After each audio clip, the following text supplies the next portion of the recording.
Hello friends, welcome to our YouTube channel. So ఈ వీడియోలో మనం ఈ నోటరీ ఆన్లైన్ అప్లికేషన్ ఎలా చేసుకోవాలి అనే దాని గురించి అయితే డిస్కస్ చేద్దాం. సో ఈ వీడియోని స్టార్ట్ చేసే ముందు ఈ ఛానల్ని సబ్స్క్రైబ్ చేసుకోండి, వీడియోని లైక్ అండ్ షేర్ అయితే చేయండి. సో వీడియోని ఎండ్ వరకు అయితే చూడండి, మిస్ కావద్దు. సో వీడియోలోకి వెళ్ళిపోదాం లేట్ చేయకుండా. సో మనకి ఇక్కడ కనిపిస్తుంది కదా లింక్ notary.legalaffairs.gov.in అని చెప్పి. సో ఫస్ట్ అయితే మనం ఆ లింక్లో అయితే మనం క్లిక్ చేసి ఆ లింక్ అయితే వెళ్ళిపోవాలి. ఈ కాపీ చేసుకొని ఆ లింక్ అనేది మీరు గూగుల్లో పేస్ట్ చేస్తే వెళ్ళిపోండి. సో తర్వాత మనకి ఇలా ఇంటర్ఫేస్ అయితే ఓపెన్ అవుతుంది. సో మనం క్లిక్ చేసిన తర్వాత సో ఒకవేళ మీరు న్యూ యూజర్ అయితే ఇప్పటి వరకు అప్లై చేసి లేకపోతే రిజిస్టర్ అవ్వకపోతే సో న్యూ యూజర్ కింద రిజిస్ట్రేషన్ అయితే చేసుకోవాల్సి వస్తుంది. సో ఇక్కడ మీరు కనిపిస్తుంది కదా న్యూ యూజర్ రిజిస్ట్రేషన్ అని చెప్పి ట్యాబ్, దానిపైన క్లిక్ చేయండి దానిపైన. సో ఆ తర్వాత మనకి ఇలా రిజిస్ట్రేషన్ ఫామ్ అనేది అయితే మీకైతే ఓపెన్ అవుతుంది. సో ఇక్కడ మీ నేము, మొబైల్ నెంబరు, సో మీ డేటా, పర్సనల్ డేటా ఏదైతే ఉందో ఇక్కడ అడిగిన డేటా అయితే ఎంటర్ చేసేసి క్యాప్చా ఎంటర్ చేసేసి సబ్మిట్ చేసేసేయండి. సో ఇక్కడ చూస్ ఫామ్ 1 అండ్ ఫామ్ 2 ఉంది కదా పైన. సో దీని మీద మీకు ఫామ్ 1 వచ్చేసి కామన్ సిటిజన్ ఎవరైతే ఉన్నారో వాళ్ళైతే ఫామ్ 1 అనేది సెలెక్ట్ చేసుకోండి. ఒకవేళ గవర్నమెంట్ అఫీషియల్స్ అయితే ఫామ్ 2 అనేది అయితే సెలెక్ట్ చేసుకోండి. సో మీ సంబంధించిన దాన్ని సెలెక్ట్ చేసుకొని దాని కింద ఇచ్చిన డీటెయిల్స్ అయితే మీరైతే ఎంటర్ చేసేసేయండి. సో ఇక్కడ మీకు కింద అయితే మీకు ఎక్కడెక్కడ ఏ బాక్స్లో ఏది ఎంటర్ చేయాలి అనేది అయితే ఇక్కడ మీకు కింద అయితే పాయింట్స్ వైజ్గా కూడా ఇవ్వడం అయితే జరిగింది. సో ఇక్కడ చూడొచ్చు enter name, enter 10 digit mobile number, email address, proper password, 8 letters ఉండాలి అని చెప్పి.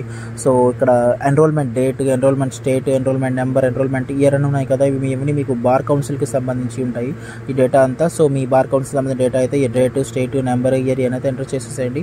సో అవన్నీ ఎంటర్ చేసిన తర్వాత టిక్ బాక్స్ టిక్ చేసేసి టర్మ్స్ అండ్ కండిషన్స్కి సబ్మిట్ చేసేసేయండి. సో రిజిస్ట్రేషన్ అయితే అయిపోతుంది. ఆఫ్టర్ రిజిస్ట్రేషన్ అయిన తర్వాత మీకు ఒక యూజర్ ఐడి, పాస్వర్డ్ అయితే మీకు అయితే జనరేట్ అవుతాయి. మీ మొబైల్కి కూడా మ్యాక్స్ అయితే మెసేజ్ అయితే వస్తుంది. సో అదైతే మీరు సేవ్ చేసుకోండి. సో ఇది సేవ్ చేసుకున్న తర్వాత మీకు అప్లికెంట్ లాగిన్లోకి అయితే వెళ్ళాల్సి ఉంటుంది. సో అప్లికెంట్ లాగిన్లోకి వెళ్ళిన తర్వాత మీకు యూజర్ ఐడి, పాస్వర్డ్ మీకు జనరేట్ అయినవి ఉంటాయి కదా. సో అవైతే ఎంటర్ చేసి క్యాప్చా ఎంటర్ చేసి లాగిన్ అవ్వండి. సో ఇక్కడ ఇలా అయితే ఇంటర్ఫేస్ అయితే ఓపెన్ అవుతుంది. సో అది ఎంటర్ చేసిన తర్వాత యూజర్ నేమ్, పాస్వర్డ్ అనేది సో లాగిన్ అవ్వండి.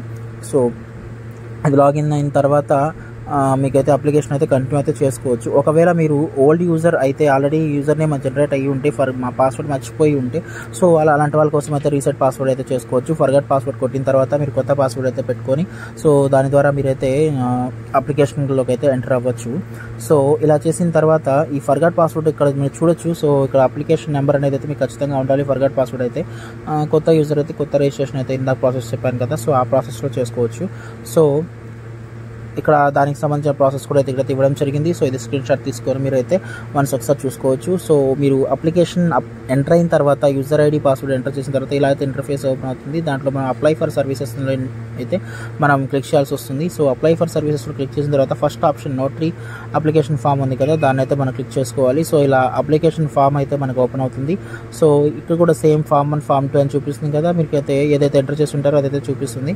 సో ఇక్కడ ఇచ్చిన డేటా అంతా మీరైతే ఎంటర్ చేసుకోండి. Father name, mother name, so husband names, marriage అయితే సో ఆధార్ నెంబర్, సో ఇవన్నీ అయితే ఎంటర్ చేసేసేయండి. సో దీని తర్వాత అడ్రస్ అయితే మీకు restaurants address, permanent address same ఉంటే టిక్ పెట్టేసేయండి. పైన ఎంటర్ చేసింది టిక్ పెట్టేస్తే కింద కూడా సేమ్ అయితే డిస్ప్లే అవుతుంది. ఒకవేళ డిఫరెంట్గా ఉంటే మీరైతే సపరేట్గా ఎంటర్ చేయాల్సి వస్తుంది. సో అడ్రస్ అయితే అదండి, కరెక్ట్గా అయితే ఎంటర్ చేసుకోండి. సో దాని తర్వాత ఇక్కడ మీ క్వాలిఫికేషన్కి సంబంధించిన డీటెయిల్స్ అయితే ఎంటర్ చేసుకోండి. సో మీరు ఏ క్వాలిఫికేషన్ అనేది, సో మీ experience, period of experience, bar council, enrolment number, so practice area, ఇలాంటివన్నీ మీరైతే ఎంటర్ చేసుకోవాల్సి వస్తుంది. ఆ తర్వాత మెమోరియల్ డీటెయిల్స్ అయితే ఇక్కడైతే ఎంటర్ చేయాల్సి వస్తుంది. సో ఇవన్నీ ఎంటర్ చేసేసిన తర్వాత సబ్మిట్ చేసేసేయండి అప్లికేషన్ని. సో అప్లికేషన్ సబ్మిట్ అయిన తర్వాత మీకు ఒక అప్లికేషన్ ఫామ్ అయితే ప్రింట్ అయితే వస్తుంది. సో అదే డౌన్లోడ్ చేసి పెట్టేసుకోండి. సో ఇక్కడ మీరు చూడొచ్చు అప్లికేషన్కి సిగ్నేచర్ అయితే మనం అప్లోడ్ చేయాల్సి వస్తుంది. అప్లోడ్ చేయాల్సిన సిగ్నేచర్ వచ్చేసి మనకి 2 MB కంటే తక్కువ ఉండాలంట. సో లేకపోతే తీసుకోదు.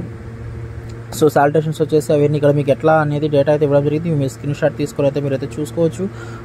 ఓకే ఫ్రెండ్స్, ఈ వీడియోలో మీకు ఏమైనా డౌట్స్ ఉంటే కామెంట్ సెక్షన్లో అడగండి. ఈ వీడియోని లైక్ అండ్ షేర్ చేయండి. సో మన ఛానల్ని సబ్స్క్రైబ్ చేసుకోండి. Thank you friends.